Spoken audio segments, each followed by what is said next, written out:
to recording. Hi, my name is Rory Canterbury. I'm going to be your host today on Archery Talk 101, and we're going to be talking with Tim about some cool archery hunts and stuff like that. But before we do that, let me let you know where you can listen to the podcast. You can listen to it wherever you get your podcasts, Spotify and all those places, as well as you can go out to audible.com and you can listen to it there. Just search for Archery Talk 101. And that's a good way to do it because then you get notified when new episodes come out. And then you can watch the video. I make that available in several places. Generally, I'll go live on my profile. And then also, I have a YouTube channel, Learn to Fix It Yourself. And the video gets uploaded there, so you can watch it there. And probably the best thing to do is join the Archery Talk 101 Facebook group, because not only do we get these podcasts are uploaded, there's other information gets uploaded there as well. If you have questions, you can post a question to a bow tech, an old bow tech that worked on old bows like me, or some of the new bow techs that work on the newer bows, because they're a little bit different way to tune. And if you have any problems with your archery form, just take a video on your phone, upload it to the group, and we'll give you some pointers and make you a better archer. As you know, I've been teaching archery since '95, so I've done it a few times and helped a lot of archers get a little better. So now let's go on to what the reason we're on this podcast for is. We're going to talk to Tim about what's going on. So Tim, how about if you introduce yourself and tell us a little something about you? All right. Well, thanks, Troy, for having me on today. I'm excited to be here. And, my name is Tim Gregg, and I'm one of the co-owners of Shot the 3D Experience. And that's just what it is. It's a 3D experience that we put together a couple of years ago, and we just finished our first full season of Shot, and it has been absolutely great. But been a long time archer from the time. Probably I could draw a bow back, or even trying to pull a bow back of my dad's, whether he wanted me to or not.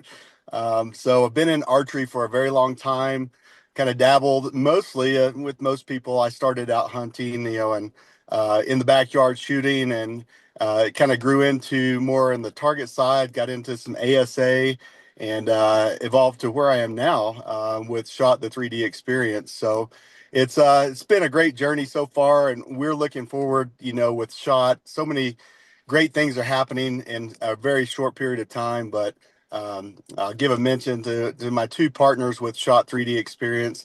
We got Brian Thomas and Jeremy Budgick, who are absolutely great and share a passion for archery.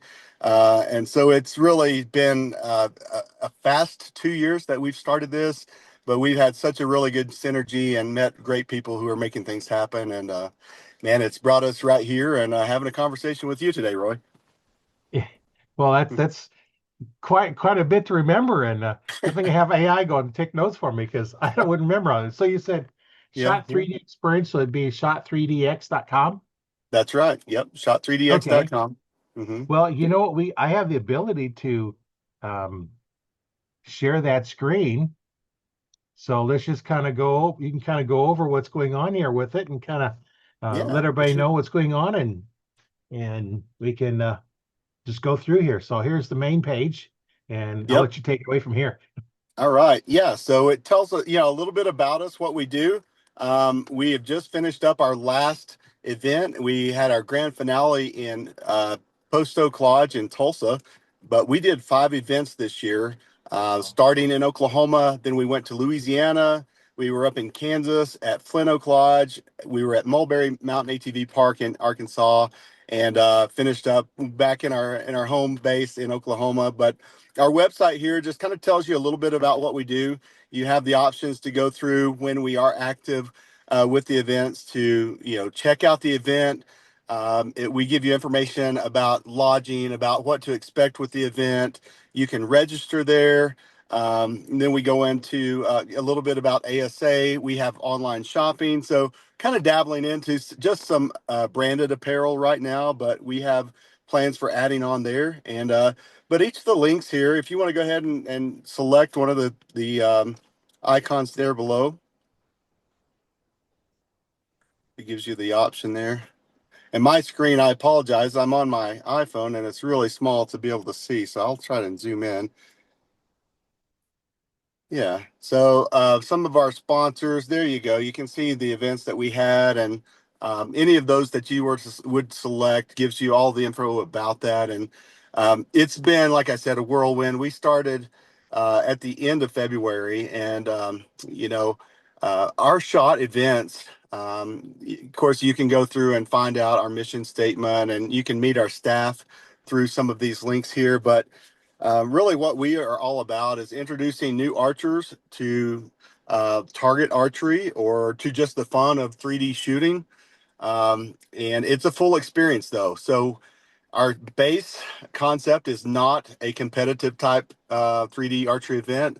We have 5 courses that participants can walk through with a group and just really have a good time. We test their archery abilities, from a technical standpoint, by giving obstructions and different difficult scenarios and realistic scenarios to try out.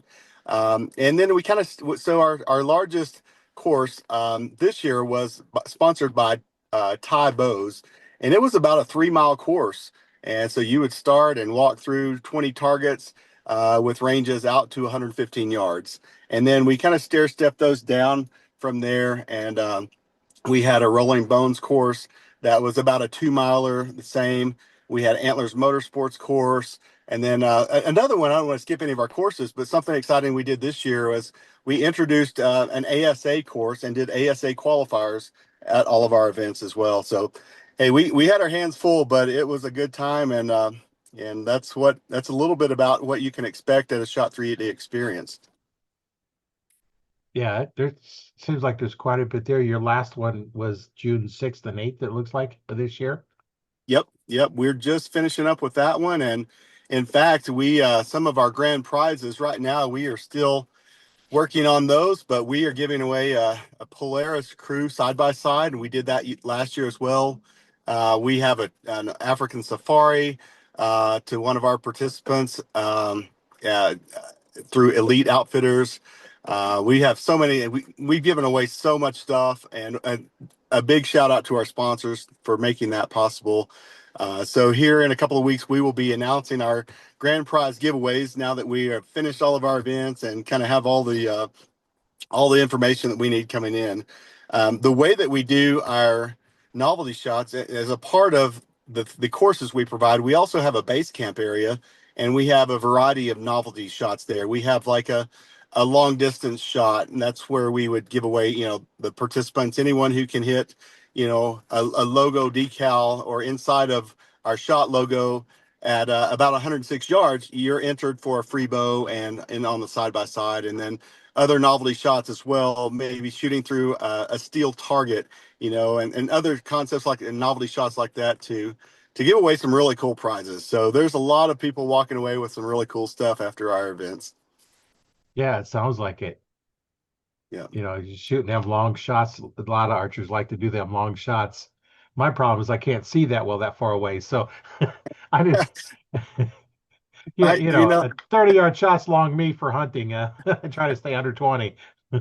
that's me too. I'm between, I'm at the age now I'm putting on glasses, so I can see a little more. I can't see score rings anyway, but at least if I put my glasses on, I can see a generalized area to aim at. So, but it's it's been so much fun though. We've had a blast literally with watching the shooters come through, and we understand that this is not something we would do, in a hunting situation, but it's also good to have some fun and see what the potential of your equipment is, in a more controlled setting, not in the woods all the time. Yeah, that's one thing it's always nice to shoot long range because it helps you better at your shorter ranges. I Oh know yeah, when I practiced a lot at the indoor range club I was in, you could shoot back to 40 yards.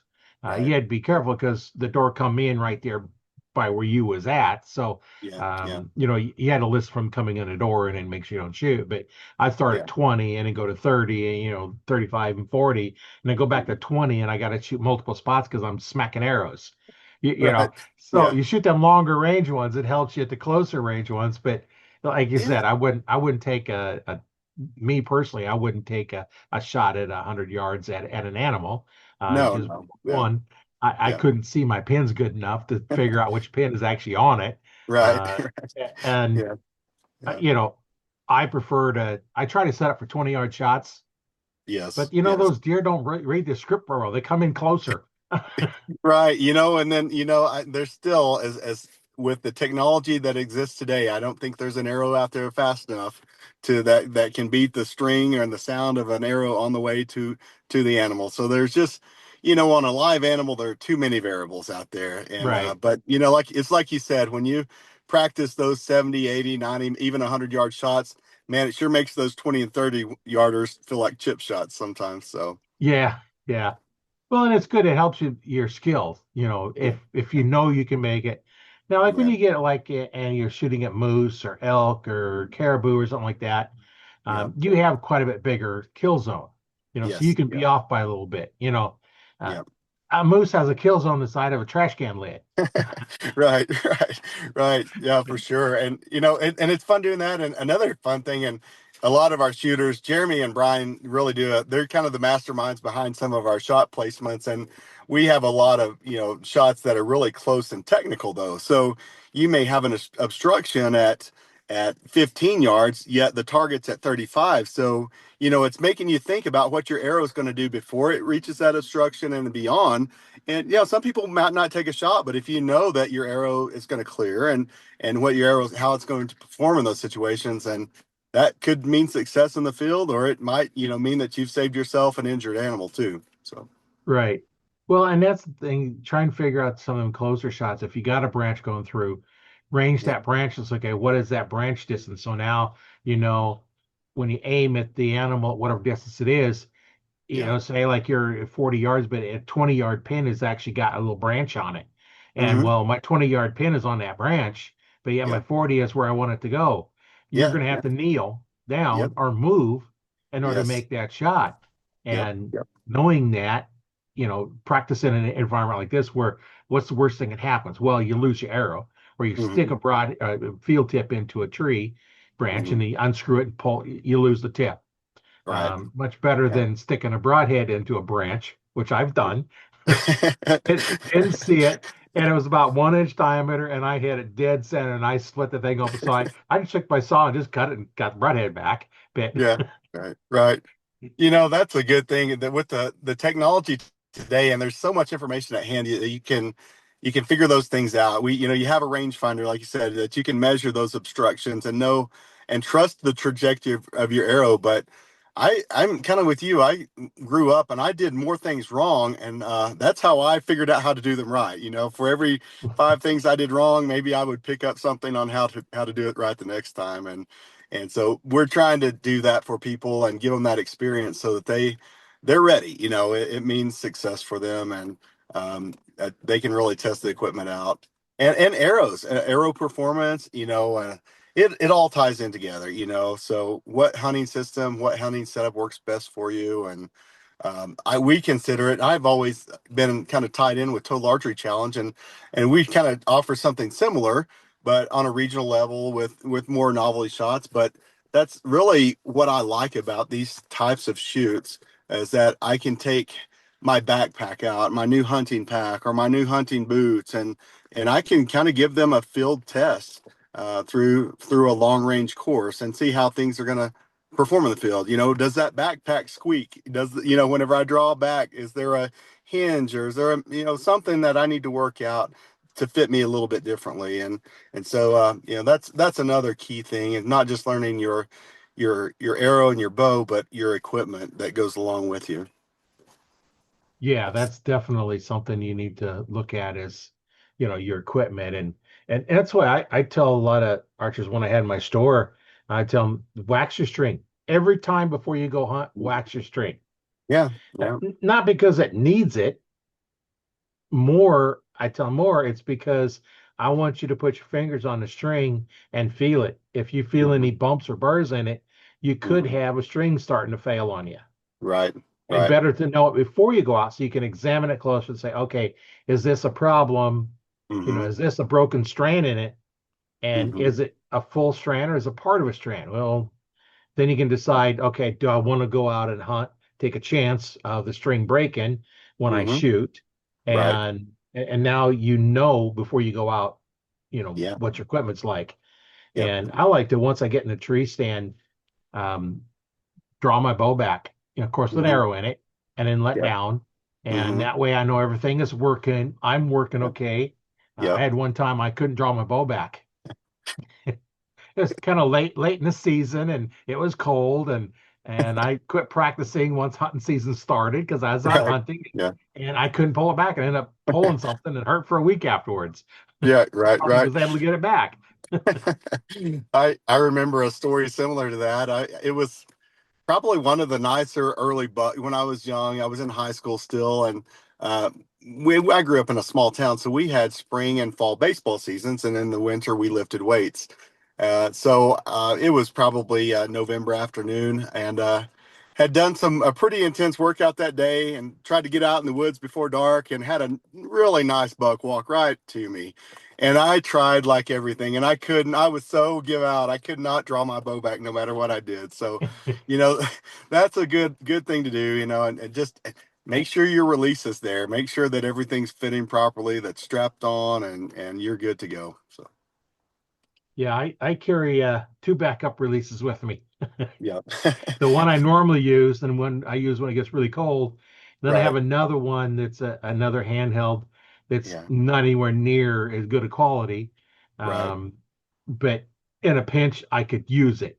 I don't like to because too much travel on the trigger. But my other Right. ones don't have any travel in them, so I like that. No travel, don't feel it moving. It just goes off. Right. Right. Or those times when you get up in your tree and you're getting everything snapped in, and the next thing you know that release falls on the ground. You don't have to unbuckle your harness and go all the way back down. You can reach in your pack and grab another one for the hunt. I don't know how many times that's happened. I've had it happen a couple of times. It's like, Yeah. man, and that's my expensive release that I like using. Yep, yep, yep. And it doesn't matter if you're new to archery or if you've been doing it for 30 years, that's something that happens to everybody at any time, or it could happen to anyone at any time, I should say. Yeah, So, yeah. but yeah, Well, it's being prepared, and that's what's in your pack, and if you're out there too, like maybe you're walking in and you snag a branch or a briar and you tear a serving, do you have a quick repair kit? Do you have a lighter and some super glue, or some extra serving to make those repairs? So yeah, it's a good dry run to keep you active and let you know what you should take to the field with you. yeah, and sometimes, like for serving starts tearing off. Normally you have plenty of serving. Yeah, Yeah.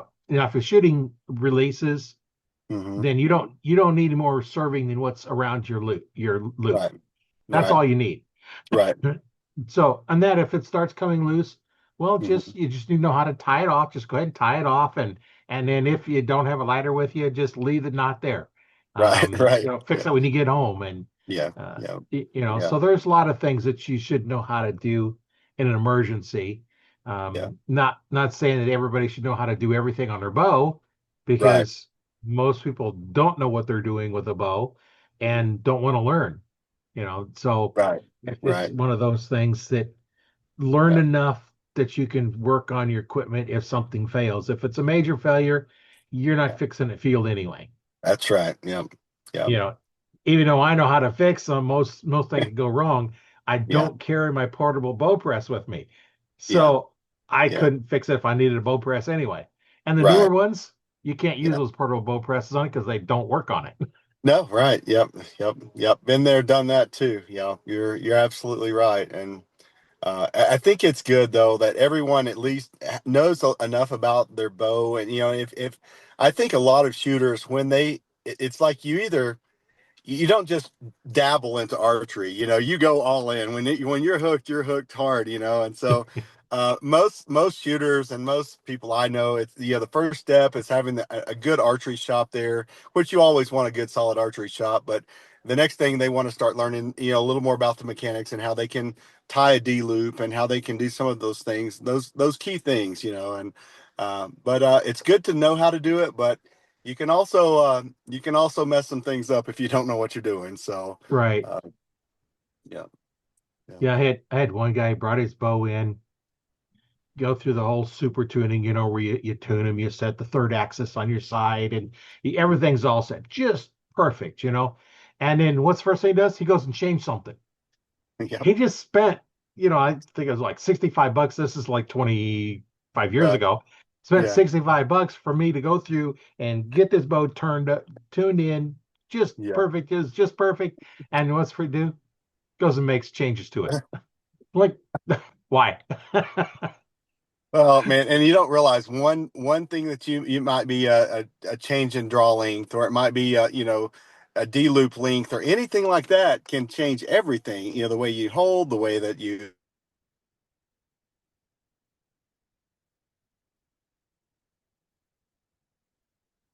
Yeah, like he was going before he kind of lost the audio there, but yeah, you change one little thing.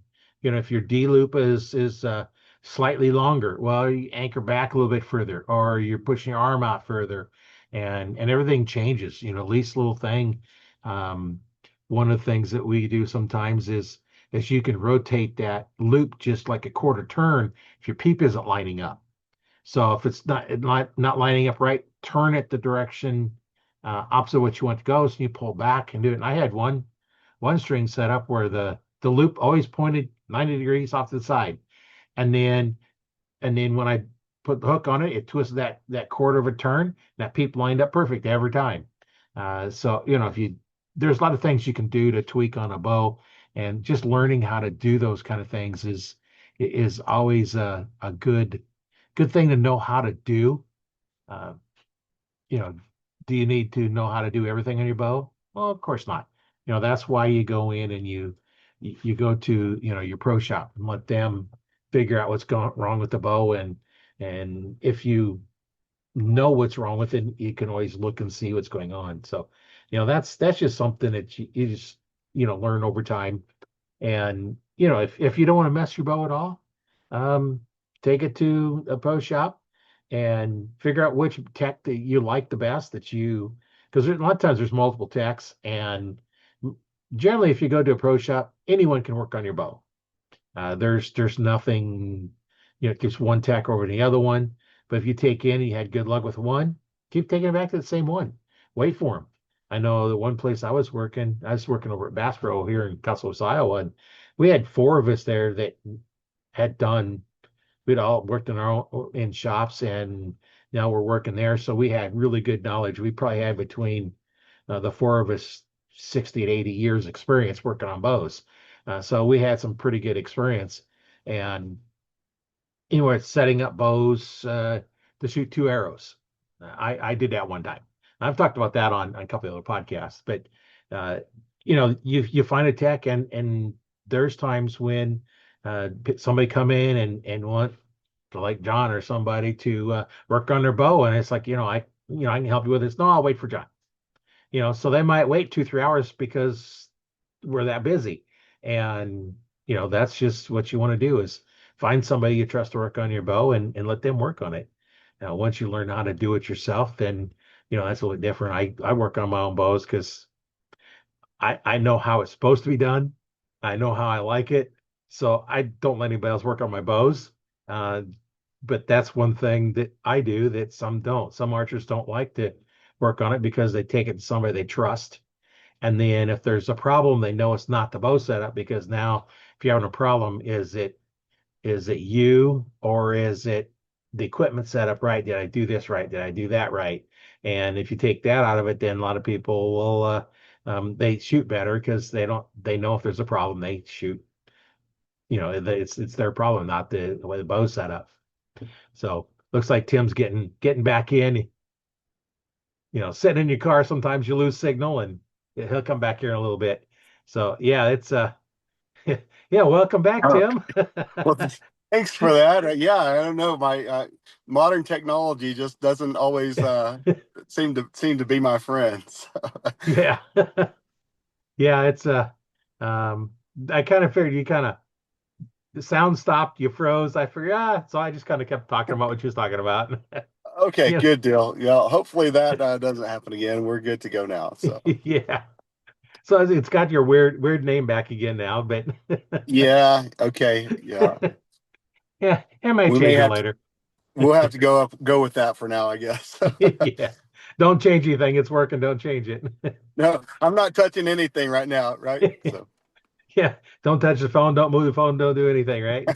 right. No, I'm not moving. I'm stationary and not messing anything up. So yeah. So so besides running the 3D experience, the shot 3D experience, uh, what else do you do in archery field?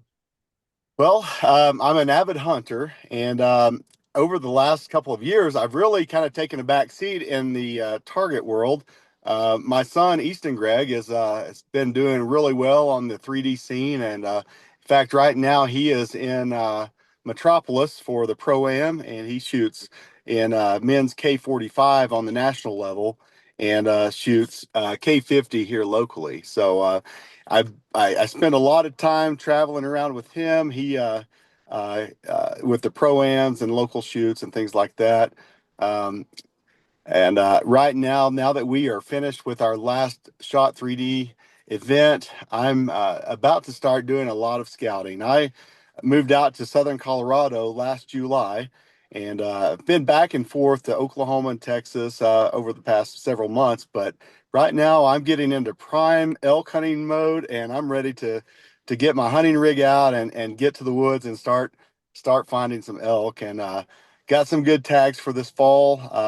Going to be hunting mule deer and elk. And man, this is my actually last year was my 20th year elk hunting, and so this will it's been great to be able to move out here. And the good thing now is I can buy a resident tag. I'm not dropping about $700 on a non-resident elk tag, so I'm pretty happy about that. So that's my focus right now, and just kind of refresh and getting ready to get back into planning for next year. We'll be going hopefully to the Pro-Am Classic in Coleman, Alabama next month. So yeah, it's keeping me busy. Plus, having a day job. I'm a been with the same company for about 18 years now as a safety manager, and but that's just what pays the bills. The fun is in the archery and the hunting, and it keeps me going. So So I bet over the 20 years of elk hunting, you got some pretty cool elk stories on some uh, of your you, hunting trips. I've had some of the best. I'll share a little with you. I've had some of the absolute best experiences.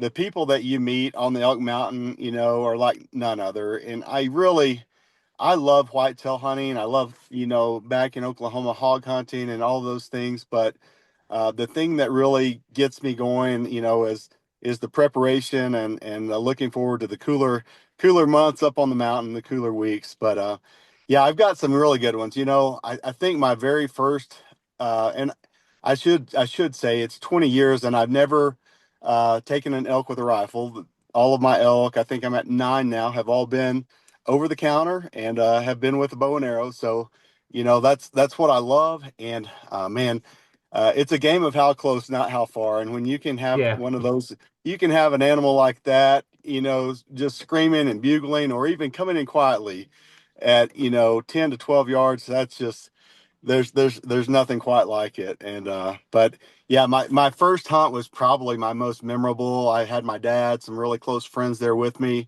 and it was a cow. And I'll tell you, it wouldn't have mattered if it was, yeah, that cow elk could have been a state record anywhere, and I could not have been more proud, because it was just a new experience, and everything kind of coming together, and the preparation that goes into it, everything all finally working out. And I'm telling you, that was a great experience. And yeah, over the years, I've had the ability and the fortune to hunt New Mexico and Colorado. I've taken some good bulls, and but I'm not a trophy hunter necessarily. When you're, out there in the crowd of, gunning for tags in an over the counter unit, you don't really have the luxury to be very selective. So, anything that I'm as happy with a cow as I am with a 300-inch bull some days or some years.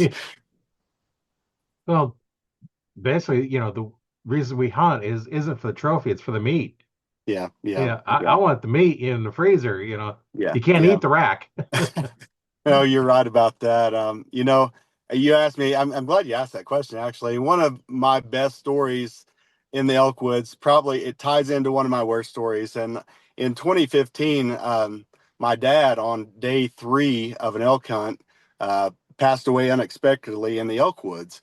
And as healthy as he could possibly be. And he was an avid hunter, and but my hunting buddy, my best friend. So it hit me really hard to be such a special place and to lose someone so close and so valuable to me.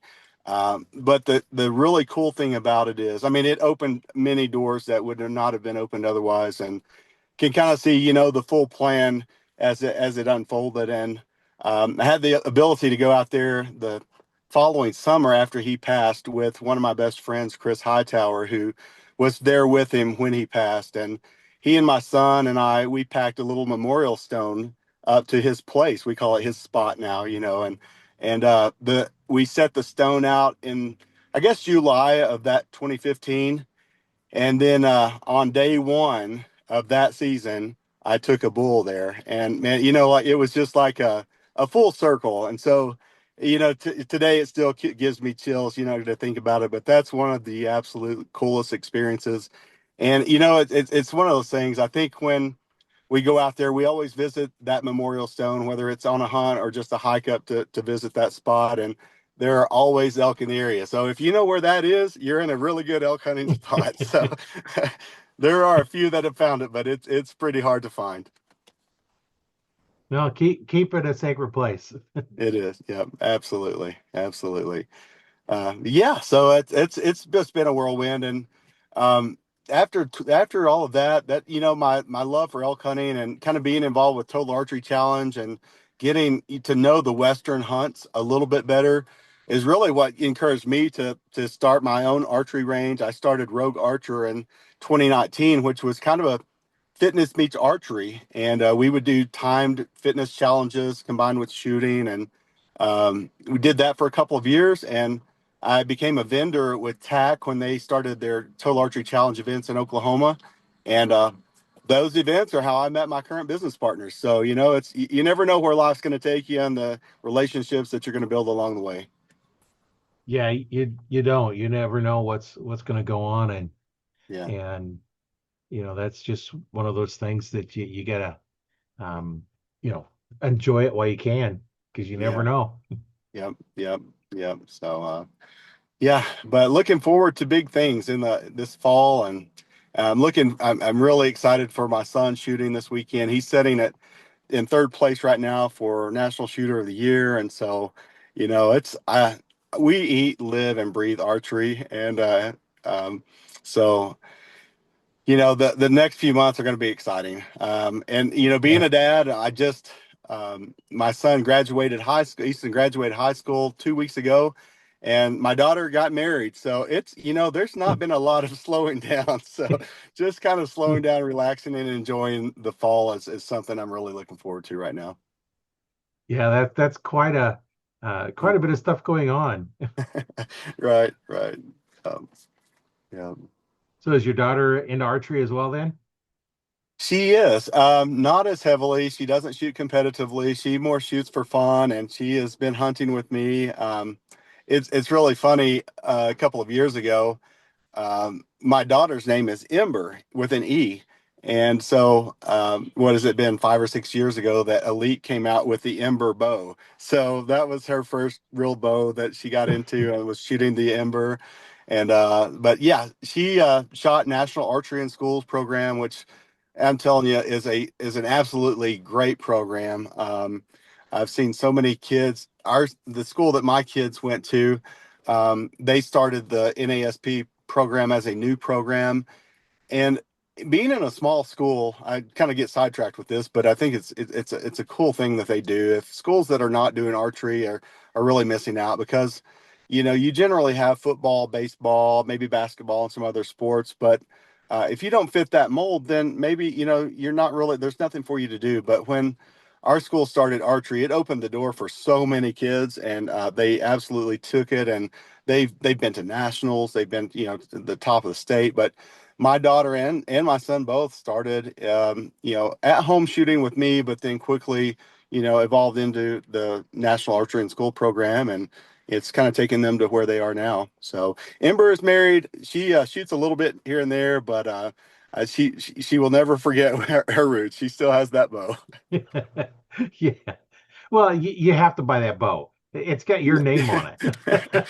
I Nathan Brooks is a friend of mine. I think I messaged Nathan, like, hey, do we get a discount on this thing? What's the deal? It's got my daughter's name on it. We should have something, going on there. But it was a cool, ironic thing, that would have her name on her bow. So Yeah.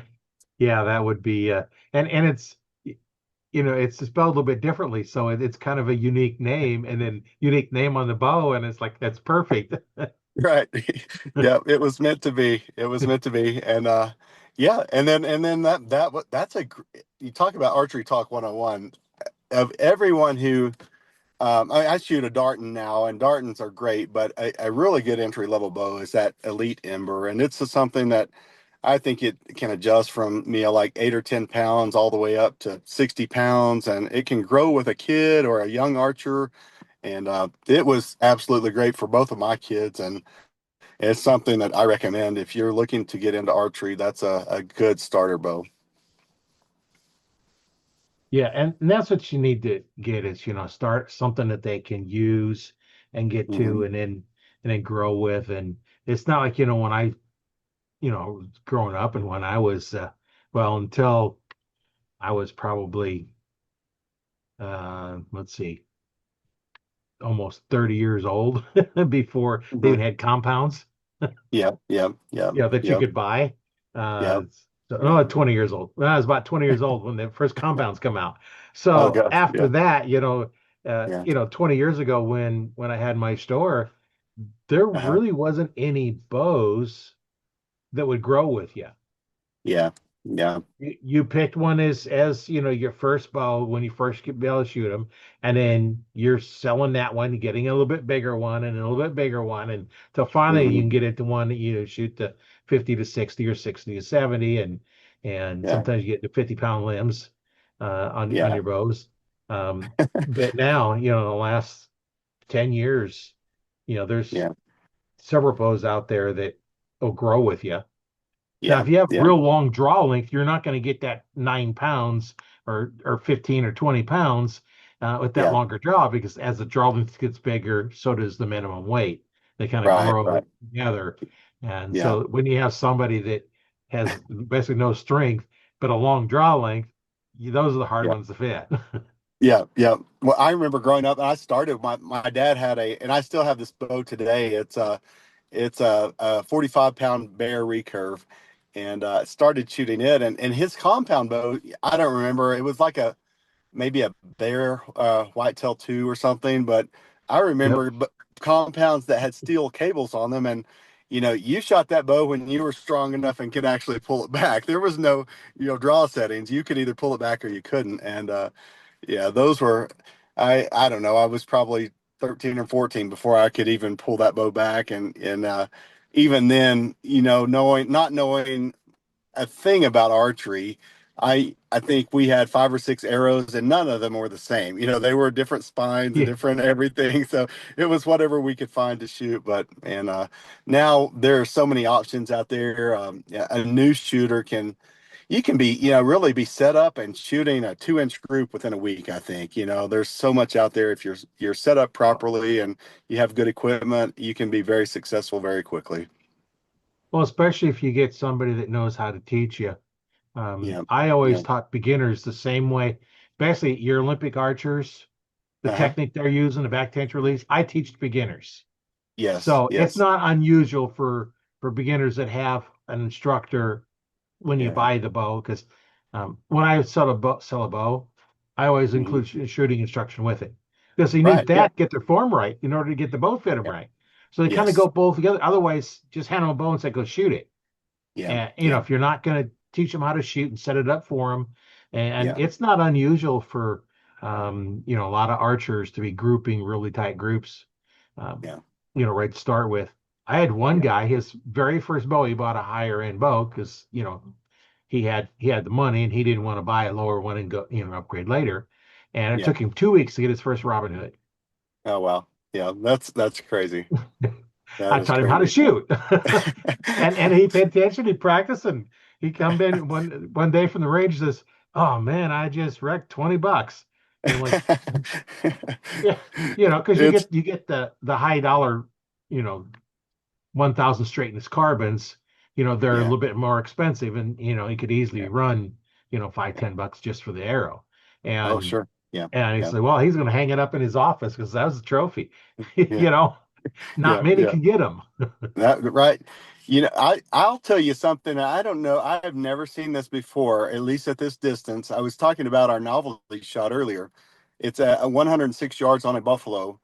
And our last event, we had a 106-yard Robin Hood, and it is on our Facebook page. The video and everything is there. But I've seen the 20 yarders, and that's a feat in itself. But and of course, it's just random luck. But the chances of a 106-yard Robin Hood, it blew our minds. We're still talking about that. So Yeah. yeah, Yeah. Now, say I'm going to do that. Yeah, it's a little bit of luck, and well, one, you got to be fairly consistent in your form. Otherwise, you're right. not going to have a chance. And Yeah, I've gotten them at 20 and 30, and I even got one at 40 one time. yeah, And yeah, I know one time when I worked at Cabela's, this guy come in, could not group his arrows. He wanted yeah. a drop away rest because he thought the Yeah. rest was the problem. Wasn't the Right. problem. But anyway, so how do those that don't know, when you set a drop away rest, you have to shoot them to see if they're going to work, You're see right. how well they Yeah. work. Oh You yeah. can't Yeah. just draw back and let down. You got to shoot them to make sure it drops and everything works right. So I go Right. in the range, not even my bow. Fortunately, it is right-handed, and I shoot right-handed. I drew back, shot the first arrow. So I tried again. Drew back, shoot it. Stuck two arrows together. I Robin Hooded his not even my bow, and with a brand new rest installed on it. And he comes in and he says, "Yeah, I could not group." It's like, can't group now. It's you. I just Robin Hooded two arrows. I just shot two arrows inside the same spot. So, it's one of those things that your form. And I've also had people say, well, I can't, no matter what I do, I can't get a good tear. And I seen on one of the forums or something, it's like, no matter what I do, I always get a terrible tear. And I remember if I comment, I says, well, quit gripping your bow. That's first thing I would look at is, are you gripping your bow too tight? Because if you're gripping your bow at all, you're affecting it every time you shoot. So yeah, looks like Tim had a little more trouble there, and he's sitting in his car, but he's not moving. So, yeah, there's a lot of things you do when you're setting up your bow that if you know what you're doing, you can get them set up pretty quick. And if you learn how to set them up, you can a lot of times you can look at them and tell if it's on or off. I've had um, when I had my store, I was set up so many of the Nova bows. We are talking about steel cables. The Nova bows had steel cables on them, and we'd set them up, and I could just hold it up, look, okay, yeah, the rest is right. Okay, that's about where the sights need to be. So I'm pretty much got most everybody on that, within a fairly decent group, and they just fine tune it. And Yeah. because I've done them so many times that I set up hundreds of those Nova bows because they come in Yeah. three different sizes, I think a 24, 27, and 29. Okay. And, Yeah. um, and all my techs knew how to take them apart and put them back together because Yeah. back then, one of the problems that we were getting with you draw back and they kind of creak a little bit. Uh-huh. You see, at the time was not lubricating the pockets well enough, or even Okay. maybe not even at all. So Yeah. we know tech come in first is we'd put in the press, take strings off, pull the limbs off, lubricate them, put it back together, put strings back on, and then tie on some string silencers. We used a little bass jig skirting material, and Uh-huh. we Right. cut probably four pieces, maybe about 2, 3, 4 inches long, Uh-huh. and we'd wrap them around the string and put some hemostats on it and hold it, and then tie a real tight knot around them, pull them, stretch them, cut them, and put them little bitty balls on the Yeah. string. Those are string silencers. All the bows got those on them. All those low end bows like that, they're all set up, and Yeah. it was all set up. We give you half arrows with points on them and fletched with whatever color veins you wanted. Yeah. Because Yeah. we didn't have any shafts already made up. We made Right. them Right. all at the time and cut them to your length, and and that Yeah. way you could get whatever Yeah. what color scheme you want. Don't care.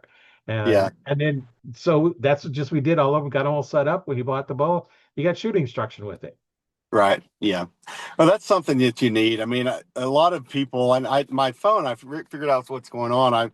The sun is hitting it and it's overheating and it's kind of Oh, intermittently going in and out. So, but yeah, I mean, I- we were talking about, the ability to set up a bow and, the modern technologies, but I've got if you don't have that support, someone that you can go to and set your bow up properly, you're going to struggle, for years. But when you have that, you can go into a good shop and have a good technician or a good instructor that can set your draw length and set your draw weight and give you, set you off on the right start, instead of buying. And I'm not, against, selling a bow online or on, a marketplace or things like that, but you just don't get that experience. You don't get it set up the way that you need it if you're a new hunter. So it's always a good thing to go, have your local shop set you up right from the beginning, and then you're going to be successful so much faster. And I had to go through all those learning, curves and all the challenges that most people have to go through. So yeah, I shot for probably 30 years before I even knew how to correctly shoot. yeah, And yeah. then it's probably another 6 years before I knew how to even work on bows. Right. Yeah. Yeah, yeah, yeah, yeah. It was like a trial and error. I remember you were talking about the Nova. My first bow that I spent money, and I had this little bow. I think my parents bought it through a online cat or like a mail order catalog. It was an Indian archery, I believe, and it came with 3 or 4 arrows and as a kit.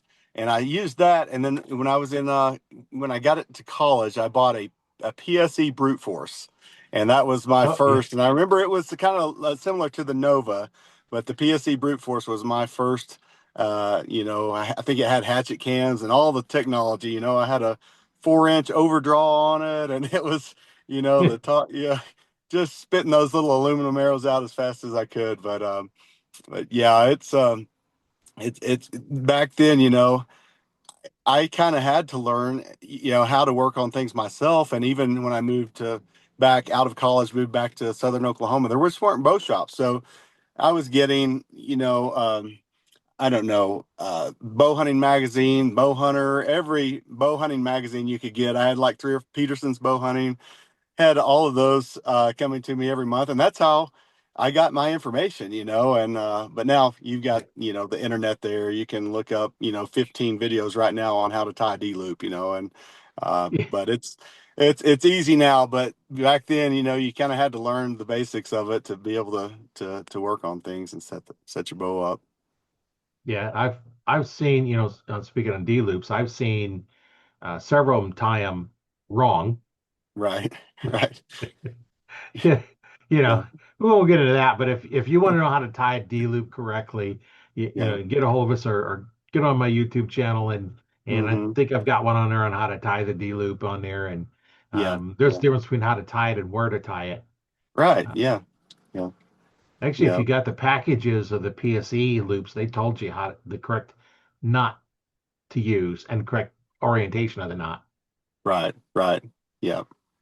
Yeah. I mean, that's little subtle things like that though that are important, and it's nice, to have the ability to just go on. It's like I don't know the first thing about, replacing a wheel bearing on a car, but I can go to YouTube and I can get pretty close. I can do a lot on my own. So it's the same with archery. It gives you a good resource. And there's really, and it kind of takes the excuses away. You have the ability, the technology, and the information's there. So it's just up to you to go do it. And uh, Yeah, and I've done a lot of those kind of things, and that's why I called my YouTube channel "Learn to Fix It Yourself," because mhm. lots of times I'm learning how to fix it while I'm creating a video, Right. and it's like I go through this mistake, this mistake, this mistake, and it's like, oh, okay, some things I know what to do, and I get them right first time, and other things, I'm making mistakes as I go along. It's like, Yeah. I just did one on replacing the hitch on a trailer. Yeah, Well, I yeah, don't know. When I looked up the specs for the torque for those grade 5 bolts, it, I don't know what it was, but it told me the wrong number or something. Must thought different size bolt or something. yeah. And I'm torquing the little one down to, what is it, 57 foot-pounds. It's supposed to be 37. I wondered why my washers were just kind of deforming. It's like, uh, and then the big ones I torqued to like 102, and it should have been 50, like was it 57 or something Yeah. like that. I'm Those like, bolts were you got those bolts screaming for some relief there. yeah. uh, yeah, yeah. It's funny. I've been trying to do some electrical wiring, so that's I've been on YouTube, and it might be a 10-minute video, and I only need 20 seconds of it, but man, it's valuable, and if it's there, you need it, and Yeah. Well, without there, it, I don't know. I'm kind of a do-it-yourselfer anyway, and I'm trying to save money all along the way. So every little bit of information I can get to save some money in one area and spend it on archery, I'm going to do it. well, and being an electrical engineer, I kind of know those kind of things, but Yeah, in the house we're in now, it's like an 1894 is when it was built, uh-huh. and Yeah. some of the wiring stuff that they did, it was terrible. I've replaced probably 1,000 feet of wiring in this Oh house, gosh. and I'm Yeah. not done Oh wow. Yeah. because I just replace all of it, and Yeah. you're not supposed to have joints in a ceiling where you can't get to them.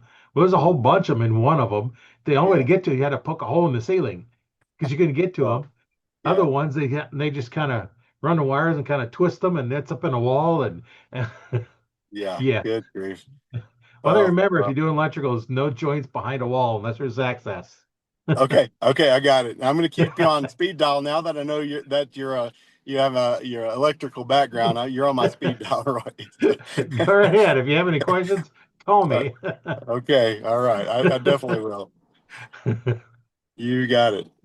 Yeah, I'm an electrical engineer, not an electrician. The Okay, difference is I design the systems, electricians have to wire it. okay, So I tell them how yeah. to do it, and then they go do it.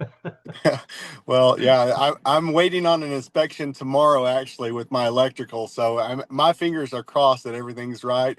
And they flip the switch and nothing starts smoking. That's my, that's my measure of success with my electrical.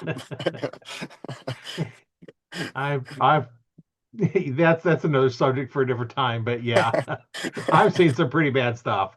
Uh, oh, it's so funny. I've seen, I don't know, it was like a Facebook reel or something where an electrician goes to a house and he opens the panel and it's just like a bird nest or wires in there and it's like who wired your system? So oh, my son-in-law did that. And they're like, oh well, when did his house burn down? And they're like, how did you know his house burned down? So it's like because uh, so, that's not what I want to do. I want to, I don't want an insurance claim in the first few weeks. That's for sure. No, no. And sometimes if you don't know, you're better off to pay somebody to do it. And Yeah. I do that sometimes on my channel. It's like, okay, um, I don't have the time or physically that's going to be tough for me to do, and I pay people to do it. Yeah. I had on a truck, I had a O2 sensor. Uh-huh. Hmm. I just, recovering from a couple surgeries, I just didn't feel like doing it, so we sent it to a mechanic that's down the street from us. Right. And come to Yeah. find out, the threads were stripped on it, so he's fighting to get those out, heating them up, trying to get them out. Finally got them out, then had to tap the new threads because the threads Yeah. were messed up. And Yeah. like, yeah, I'm glad I don't remember what he changed this. It was worth every penny for you to do all that work because I didn't want to do that. I'm telling you, it's some of these engines. I had a little issue with I have a Tundra and a throttle body, I think's what it was, but I don't know which. When I open the hood up on a car now or my truck, there's so many, hoses and valves and everything. I don't know what. I think I even have to get under my truck to check my transmission fluid. So it's you have to have a degree in whatever you're driving to be able to work on it nowadays. It seems like so Yeah. it's not worth Well, it. and some of the bows are kind of getting the same way too. There's just so many things going on with them, and used to be you could kind of do the tilt of the cam by twisting one of the cables on the Y cable because they were solid. Now they're Right. floating ones. So when you make strings for them, you got to make these little bitty short 6-inch strings. Yeah. Yeah. And you got to make two of those little bitty short ones. And those, I've Yeah. done those. And those are a real pain to do because they're so short. Yeah. You know, Yeah. I've got some that I did a bunch just as examples on how to do different stuff and the color combinations to see, what looked good. Hmm. And this is probably only about 12 inches long, Right. and I made them up just kind of see, okay, what's that color scheme look like? Yeah. You know, and I just kind of see, blue in the center and I got blue in one end and yellow in the other end Hmm. and making little bitty short ones. And those aren't too bad doing those, but the little ones for your Y cables are about half this long. Okay. Yeah. Yeah, they're about that long. Right. Right. Right. Yeah, and they're no fun to make, but Yeah. um, yeah, if you're making strings, you got to, and that's just part of making them, Hmm. and that's just knowing what to do and when it's Yep. better off to pay somebody to do it. If you don't know what you're doing on making a string, you can have Yeah. well, you could blow up your bow. Oh, for sure. Yeah. If you're at full draw and that string breaks, there's no arrow to take any of the force, Right. and you can have lots of problems if you do that. So, Oh, yeah. uh, Yeah. Yeah. sometimes if you don't know how to make strings, just pay somebody to make them for you and put them on. Oh my gosh. Yeah, I'm there. I've never, of all of my years, I've never tackled string making, and that's one that I don't even want to attempt. So there, to be so precise, and stretch, and I've gotten to, I can tune twist cables and things like that, but that takes an art, and there's some good. I know enough really good string makers that I'm not going to have to ever worry about trying to build my own. So, No, um, there's yeah, lots of string makers out there, and a lot of them are good. There's a lot of the companies in there. I'm not starting naming all of them because I'll forget some of the good ones out there. But yeah, there's a lot of good string makers out there, and I've yeah, actually talked to a few of them on the podcast that yeah, they're string manufacturers, yeah, and that's just one of those things that yeah, it's definitely an art, and going yeah, through trying to do that and get the colors to stay separated and not kind of mix in and you yeah, know, yeah. and then when you try and do three colors, now then you're better off Yeah. to try four colors. Yeah, yeah, you're right, and I want my strings to be made by someone that knows not just they are have technical skills, but I like someone like yourself, or I have a couple of really good friends that they are shooters first, and they know what works best for them, and then they can go and build a good string based on what their own feedback is, and got the two that I really like is Unbound Strings and Nick Daiwa, and then Bryce Talley in Texas has Summit Strings, and different styles, but man, they know their stuff, and um, I've never put a set of strings on that wasn't just perfect. And I've had so many sets of strings, but a good reputable string company or string maker can save you a lot of headache and a lot of problems. And just having the right string on there. Some of your low end bows don't put good quality string material on it, and they Hmm. constantly keep moving and stretching. Yeah. Your high end bowstring makers that make the Hmm. custom ones are using better quality materials so they don't Right. stretch. You Yeah. don't have all that stretching in them. Some of them will go through and some make them and then put them on a stretch machine, stretch them to whatever Hmm. specs the manufacturer says it is. Hmm. Hmm. I stretch mine prior to doing any serving on them. Hmm. Uh, Okay. Yeah. I tie all the ends together so I can Hmm. put some pressure on them so everyone's completely the same. And when I Yeah. first started making them, it's like trying to do like zebra strings they were completely separate. They weren't tied in together as one big loop. And Right. because we had one was taken off and I tore it apart, started doing it. It's like I tried doing one like that. I couldn't get them exactly the same length. Right. So Yeah. now you have one more tension on one and the other one. So I started doing, I loop off the one end, go how many loops I'm going to do with it, and then I tie down and then I continue, and then I tie the two ends together, and then I stretch them. I Right. put them on Right. some. It's probably not best with a jig to do it, but I put them under some really high tension on the string, and I kind of pluck them and make sure all the strands are the same tension, and then I start finish making them. Yeah, yeah, yeah. That's a true talent though, like to figure that out. It's my hat's off to you and to anyone who can accomplish that and make a good set of strings because it's that's the most critical piece of a bow and arrow. That's what's handling the load, that's what's controlling everything on that bow. And that's the part that I really respect someone that can build strings and even that can tune them on the bow. That's definitely an art for sure.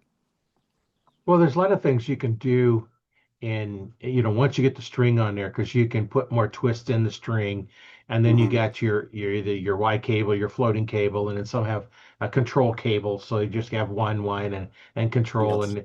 and you can put a twist in or take a twist in, a half twist, full twist. You can kind of tweak those things to get feeling just right, and Hmm. one of the things that you can do is for helping your peep turn around correctly. Sometimes putting a half a twist in your string will make that peep line up for you. I don't Yeah. like the ones with rubber on them, Yeah. Yeah. the rubber Yeah. tubing, because it always Right. beats up the string, and then it Yeah. breaks, and then breaks at the wrong Yeah. time, and if it Yeah. breaks on the wrong end, it slaps you in the face. Right. And then there are ones that split it in three. I don't like those because every time I drew back, I'd have one of the strands in my eyes. So I like just the peep that stays in there. Yeah. And Yeah. I've Yeah. had some, I didn't even tie them in. Yeah. They Yeah. never moved or nothing. Well, of Right. course, when you shoot 70 pounds, there's a lot of pressure on it. As long as you Yeah. don't Yeah. dry fire it. You dry Right. fire it, the peep's gone. Oh yeah, yeah, yeah, yeah.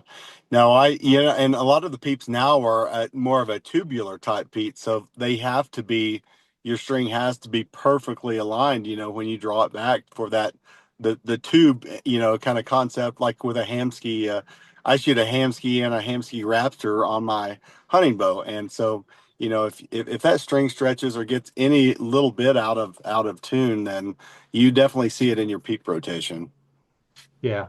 And for those that, if you have a half a turn is too much rotation, Mm-hmm. well, put in the press, loosen it up, and move one strand from Mm-hmm. one side to the other side. So you're going to swap two strands. Oh, okay. And now Yeah. that puts slightly different pressure because your string has got twist in each one. Well, what you're Right. doing is you're changing the little bit of tension on it, and that can roll that peak just slightly. Like Yeah. you said, Yeah. you got the two, you got to look through this tube. It's like Right. looking through a hollow scope. If you Right. don't have if you don't have it lined up, you might need to tweak it just a little Hmm. bit, Yeah, for sure. and a half a turn in your string is too much. Right. How do Right. you do it? Well, you Yeah. take some of the strands from one color and one of the Yeah. strands from the other one and switch them. If Yeah. it Okay. helps anymore, do more. If it makes it Yeah. worse, you go the other way with them. Right. Right. And that way you can tweak that around just a little bit. Yeah. One of Yeah. the little tricks you learn setting up bows is sometimes you have to do that. And if Yeah. you've tied the peep in Uh, around the peep itself, you can't do that. I have to untie it, put it all back in. That's why I don't normally oh. tie them around there. But I'll put Mhm. loops above and below. And the Right. other trick you can do to make them turn a little bit is because those are rolled a little bit, push like Hmm. your bottom knot up a little bit. It's going to rotate it one way.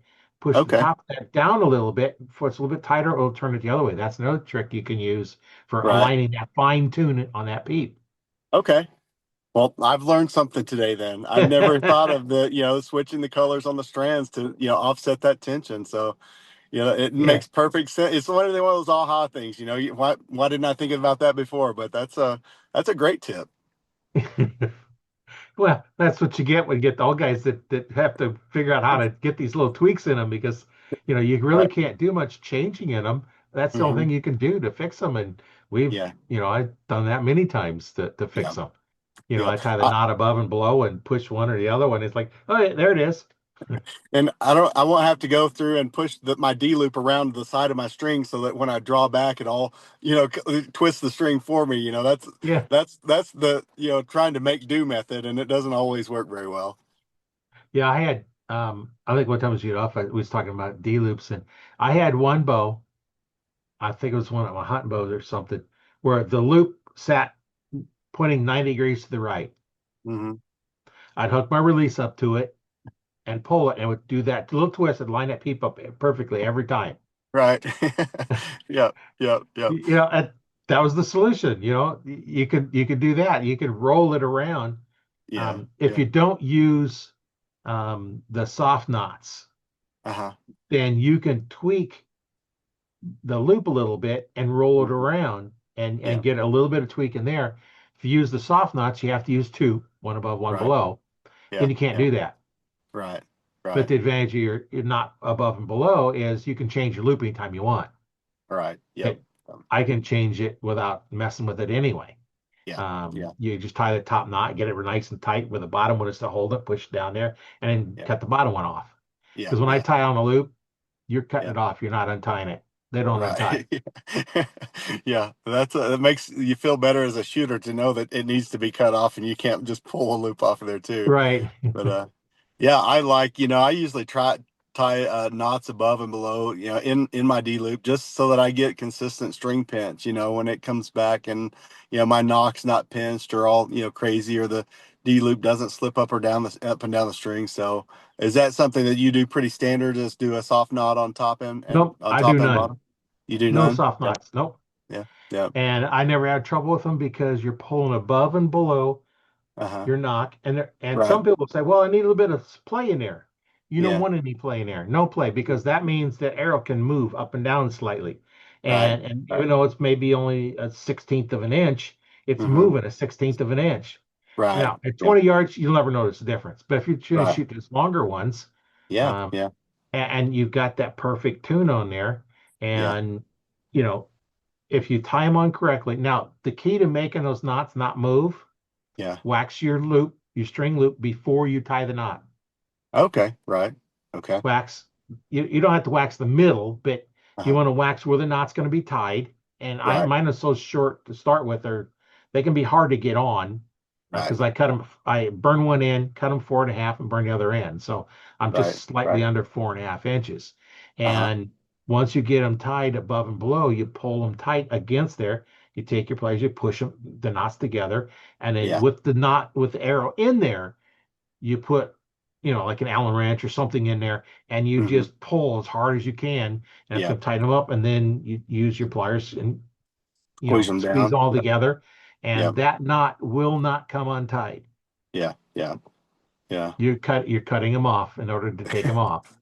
Yeah. And if you Yeah. cut like the bottom one off, Uh-huh. put your arrow on there, tie your Yeah. loop on there just like it's going to do, and Hmm. then pull it tight, get it as tight as you can, and Hmm. then that knot's not going to move. Right. Cut the top one off, tie your other half of it, and then put your knock back in there, slide it down against it, and go through that same process. You Right. put it in the Yeah. exact same spot. Yeah. Yeah. Yeah. Yeah. That makes sense. Yep. That's I've good done that. stuff. I've done that many, many times to replacing a loop. Yeah. I still, I've replaced a lot, and I'm like you. I try to I don't know. I don't always trust my knots though. I have to really, after I tie it on, even knowing that it can't come through, let first, drawing back it, or a lot of times now I'll just go ahead and put it in a draw board, and draw back and make sure everything's set and like kind of let it hold in place. But I'm always paranoid. Did I melt that ball big enough on that D loop end to where it's not going to slip back through the through the loop there.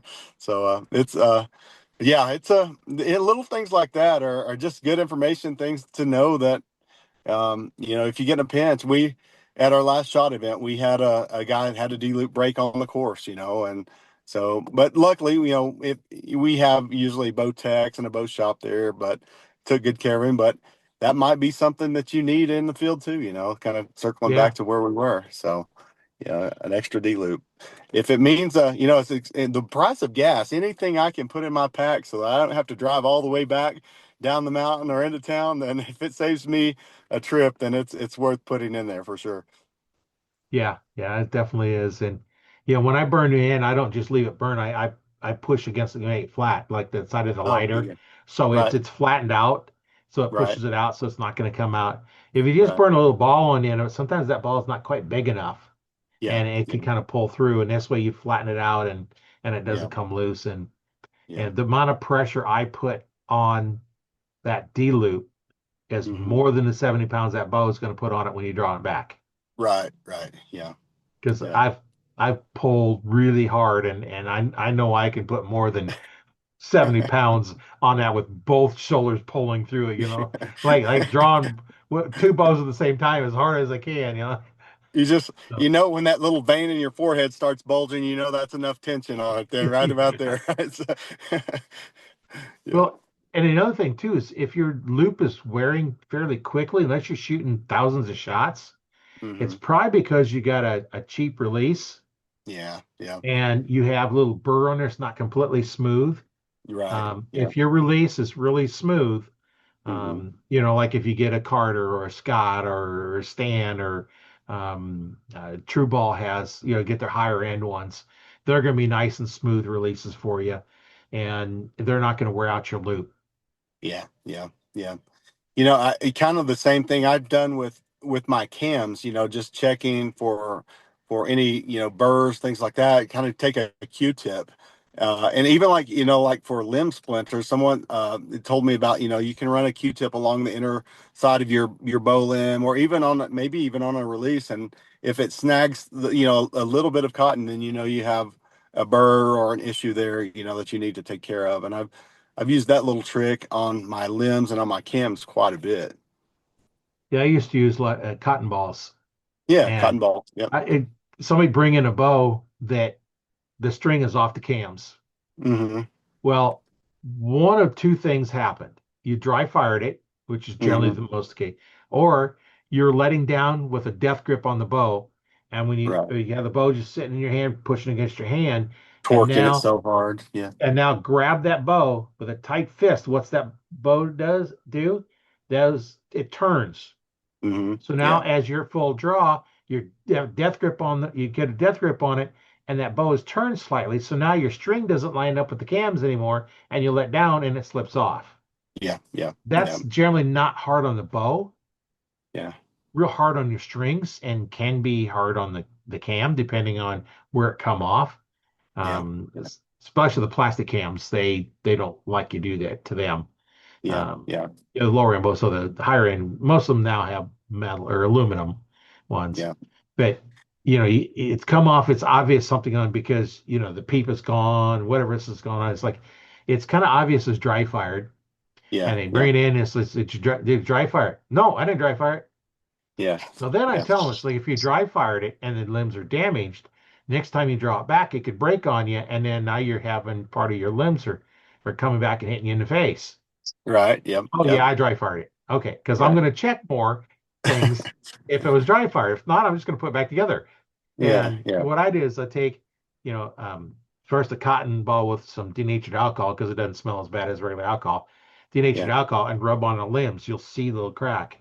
If Yeah. in it, Yeah. or like you said, the cotton will actually catch on those little burrs.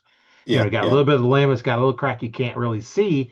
That cotton Yep. ball is going to catch on it. And I cover more area with a cotton ball than do a Q-tip. Yeah. And Right. Yeah. Yeah. so just matter of speed. And, Yeah. and so I'm going to check inside limbs, outside the limbs. We'll probably pull the axles out to make sure they aren't bent. Right. Because Yep. the only way to bend a hardened axle is to dry fire it. Mm-hmm. Yeah. You can't drop them hard enough to bend an axle without Yeah. destroying the cam. Yeah. Something else You, is going to give before that before that axle does. you have an aluminum cam or a plastic Yeah. cam is not Yeah. going to have more strength than a hardened axle. Right. Right. Right. No, no, you got a quarter-inch steel rod, that's hardened. Yeah, you're absolutely right. You were saying something earlier about, the force of when you're drawing and letting down with some of those cams. And I've noticed, like I guess a lot of times you might be in a retail type store and you see someone go and pull a bow back, and if they're not using a release and pulling straight back, then by just grabbing with fingers, you're twisting that string so much that you can derail a bow just by pulling it back with fingers, on some of the more aggressive cams and high poundage bows. Right. So I cringe every time I see someone draw a bow back bare fingers. That's not a bow that's intended to be drawn back with bare fingers. So I've not personally seen it happen, but I can see the extreme angle of that string coming off of the cam at full draw, and how it gets back in line with that cam when they let it down it's a miracle sometimes. So, Yeah. Yeah. They probably got just enough death grip on the bow to put it back in alignment. Yeah, I guess so. Yep, yep, yep, for sure. That's what a lot of the bow shops will actually have wire ties or something else. You cannot draw it back. Yeah, yeah, You yeah. know, I've just seen. because people are going to draw it back and let go of the string. They don't know what they're doing. You get Yeah, somebody, they don't know not to do that yeah, um, yeah. until they've been told or until you hear this loud stomach turning crack. Right. Yeah. Yeah. Yeah. Yeah. That's a good thing to do. And even friends coming over, hey, let me draw your bow back. No, let's do it right. Show them how to do it, not just grab a bow and start cranking it back with the bare fingers. So, yeah. And, and lots of times they can't draw the bow back anyway. Right. Yeah. You Yeah. know, if you're shooting 60, 70 pounds, Yeah. a lot of people, they can't pull that back anyway. Right. Right. Well, I I know remember, with bare fingers with the load that's on those cams, I mean, it's going to cut your finger. It cuts into your finger so hard. It's just not a comfortable thing to do anyway. especially the short axle bows, those are Yeah, like impossible really to draw back with three fingers. Yeah, yeah, it's hard to get two on there because the string angle is so sharp. yeah, yep. And yeah, I remember watching a YouTube video a long time ago. Um, this guy was trying to draw this bow back. He's struggling.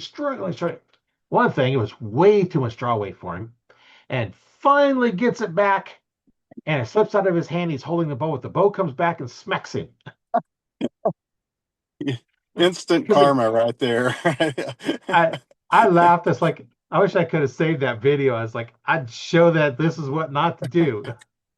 I saw one. It might be similar. A guy draws it back like that, and is going to show off in front of friends, and he draws it back and puts it down over his head, and it goes, kind of loses his grip, and it pops him in the head, both sides, kind of smacks him. So, like if you're going to do things like that, I think that's instant karma. It's just nature's way of teaching a lesson. Yeah. Play stupid games, win stupid prizes, right? That's right. Yep. Yep. Natural selection at its best. Yeah. Darwin Award for archery. Yep. Yeah, there should be one. I'm sure. Some of the fun sites like the, um, I don't know, archery letdown and some of those things. I could see them doing something like that. That might be a good annual award to give. Yeah, it's pretty crazy some of the stuff that goes on there, and you just Yeah. try and keep them safe. That's the thing when you're out there, when you're Yeah. teaching them. If they don't want to pay attention, take the bow away and say, Yeah. when you're serious about learning, come back because this can hurt you. Yeah. Yeah. Yeah. For sure. Yeah. Or worse than that, it could hurt your bow if they're playing around with your bow. So you don't want Right, to hurt yourself. Fine. Don't hurt my bow or my equipment. right. Because they're not going to pay for the bow if they wreck it because, um, Yeah. Yeah. just think, what would it cost to replace your bow? Yeah. Yeah. You got 2 grand. Oh no. Okay. Well, yeah, that's the going rate. So, yeah. Yeah, that would be something to say is like, okay, you want to shoot my bow? I'm Yeah. gonna hold. You got $2,000? Like, I'll hold that. If you don't Yeah. wreck it, I'll give it back to you. I'm Right. like, no. Well, then that's the same answer. Yeah, that's it. I'll just get my phone out. We'll do a little cash app exchange. I'll hold the cash while they draw. We'll have a whole process there. When I was in college, I was talking about that PSE brute force, and I remember I played baseball in college too, and so back then, I don't even know. You may get expelled for having a bow and arrow on campus now, but back then we would go out and shoot the bow outside the dorm room, and everyone wanted to come out that never shot a bow, wanted to try and shoot the bow. And so I got lucky back then. But on the other side, like you said, even some of the biggest guys, oh, that looks fun, let me try it, couldn't even begin to pull it back. It's a learned muscle memory kind of thing, and it's something that you have to build yourself into, to be able to draw heavy poundage. Well, the archery muscles in your back are only Hmm. used for drawing bows. Yeah, yeah, yep, How often do you draw from one side across your shoulder to the other one, from one yeah, shoulder to the other shoulder? right, Wouldn't you ever do that unless you're drawing a bow? right. That's the Yeah, only you reason don't. why you're going to do this. Yeah, yeah. How do you acquire strength for drawing your bow? You start with a low poundage and just start drawing it. That's the way you build up. I do a lot in like fitness, and I've had people ask, what can I do to increase my poundage in the gym? And there's not a lot you can do. Like you just need to go out and shoot your bow, and it will come to you. It will happen if you want to Right. increase your poundage. Now, the one exercise you can do is you've got those ones that you pull on little wheels and stuff. If you Yeah, turn sideways and grab it and pull across your chest using the shoulder muscle or the back muscles, yeah, then yeah, you can work them that way, but you got to be specific because nobody ever does them that way. yeah, Everybody yeah, stands and pulls towards you, but yeah, it's turn sideways and pull across your shoulder using the back muscles. yeah, That'll work. Keep that elbow up and yeah, engage those yeah. back muscles. I like to do one arm rows, and of course, you would do on both sides, but just place say your left hand and your left knee on a bench, and then take a dumbbell in your right hand, drop it down to the floor, and then you're coming, like more of an upward arc, and that kind of engages the back, the scapula a little bit. Doesn't Right. completely mimic it, but it's a good, like you said, kind of like a cable row. It will engage those same muscles, just from a different angle. And as long as Yeah. you engage those back muscles between the shoulder blades. Yep. Yep. And for those that don't know what we're talking about, if you take, let's just say, put your arms up, elbows out, touch your fingers, and now they just squeeze your shoulder blades together, pulling your elbows back like you're trying to squeeze a pencil between your shoulder blades. So that's the muscles we're talking about. And you Mhm. don't do them except, specifically trying to target those. Right. Normally, Yeah. you don't see nobody at the gym doing those unless they're an archer trying to build up their archery muscles. Right. Right. Yep. Yep. Yep. It's like the archery guys in the garage, and they have the dumbbell, and they're or the fishing guys. They're practicing. With their you can't really get the same effect in the gym trying to mimic fishing or archery. So I've seen some of those funny videos too. But yeah, the best thing to do is just go out and shoot your bow. Start at a low poundage and build up to it, and that's you'll be there before you know it. But like it's there's nothing wrong with shooting a low poundage bow nowadays. I mean, the bows now, probably the efficiencies of a 40 and 50 pound bow are more than what a 70 pound bow was that I started with 20 years ago. So the bows Oh, and the yeah. cams are Like your phone's getting hot again. Yeah, the bows and cams now are just so much better. You get more transfer of energy. And we used to, have to crank our bows up, above 70, 80, 90 pounds, put overdraws on to get the speed out of them. So you put a little shorter arrow and now it's just so much easier to, um, get some good performance out of these bows. So you don't have to shoot those high weights. Yeah, while he's gone, just remind everybody. I'll put links to what we talked about in a description so you can find them a little easier. And if you want to listen to the podcast, go out to Spotify or wherever you get your podcast at, as well as audible.com. Go out there and you can search for Arch Talk 101 and you can get that list and start listening to them there. You can also watch the video on my YouTube channel, Learn to Fix It Yourself. Whereas we talked a little bit earlier, there's all kinds of videos out there, not just archery. There's, repairing mowers, there's working on mowers, working on cars, um, all kinds of stuff. And there'll be some welding projects out there, a lot of different things out there. And probably the best place to um, go is the Arch Talk 101 Facebook group. There we have all kinds of information out there, and the videos of the podcast will be up there as well. So it looks like Tim's getting back in. Yeah, Yeah, you're sorry guys, this is so frustrating. My phone is just overheating here for some reason. So my apologies for that, but yeah. yeah. Well, that's okay. It's you probably don't have much battery left either. It's been a good talk though. Yeah, I don't know. I've got my phone set up here on my dash, and I guess maybe through the windshield or something that it's collecting heat on the backside of it. But Yeah, yeah, they but get hot after a while. yeah, yeah, yeah, they do. Well, it's been great talking with you. Um, take a couple minutes and what would you like to say to our listeners and watchers? Well, I just say thanks. First of all, Roy, for having me on. It's been a pleasure, kind of just sitting and chatting for the last hour or so. And for anyone listening, shameless plug for Shot 3D. If you're in Oklahoma, Texas, Arkansas, or Kansas, we have some other plans for next year that we've not released just yet. But check us out, and I think you would have a good time. We've got a lot of people that are willing to help get you started into archery and take some of the advice that Roy provides on the podcast and just put it into a real life scenario or a real life situation in front of a target or in front of a 3D animal. So just want to say again, thanks for the time. And if you have any questions about Shot, give us a message, shoot us a. We're on Facebook at Shot the 3D Experience. We're on Instagram, trying to grow that a little more to reach, have a little wider spread. And then, of course, the shot3dx.com. So thanks again. And we look forward to hearing more from you. And hopefully next time, Roy, we get together, we won't have the technical difficulties that we did today. Yeah. Well, when you get, when you get ready for next year's uh,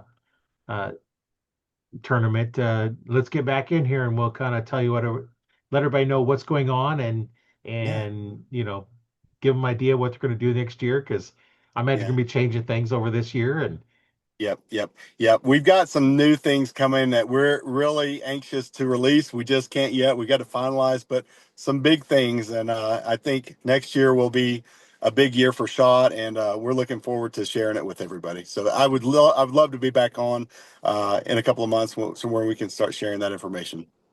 yeah, once you get that, let's get back on and we'll kind of share what's going on in the next season and get some people down there to enjoy it and Yeah. we'll go Yeah. from there.